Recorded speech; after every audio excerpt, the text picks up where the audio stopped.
মহারাজ তার বাবাকে বলে, বাবা, আমি কিন্তু এই বিয়েটা এখনও মন থেকে মেনে নিতে পারছি না। তোমাকে আমি আবারও বলছি, এই বিয়েটা হতে দিও না।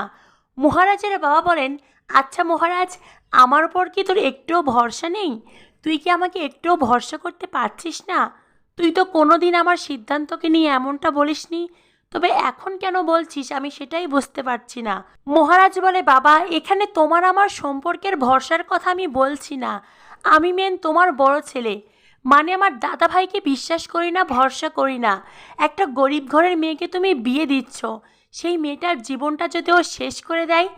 মহারাজের বাবা বলেন, আমি ওই মেয়েটাকে ভরসা করি।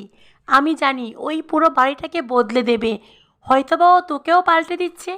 মহারাজ বলে, বাবা, তুমি শুধু এই পরিবারের কথা ভাবছো, আমার কথা ভাবছো, আমাদের কথা ভাবছো, কিন্তু সেই মেয়েটার কথা একবারও ভাবছো না। বড়দা যদি সেই মেয়েটার চরম ক্ষতি করে দেয়, তখন একটা জীবনের ক্ষতিপূরণকে আমরা কেউ দিতে পারবো? মহারাজের বাবা তখন বলেন, তোর যখন এতটাই চিন্তা ওই মেয়েটিকে নিয়ে, তবে তুই এই বিয়েটা করে নে। বাবার কথা শুনে মহারাজ তো ভীষণ অবাক। এরপরে আগামী এপিসোডে দেখানো হবে বিয়ের মণ্ডপ থেকে পালিয়েছে সোমনাথ, আর তখনই মহারাজের বাবা বলেন বিয়েটা করতে। মহারাজ বলে, এই ঝগড়ুটে মেয়েকে আমি বিয়ে করব না।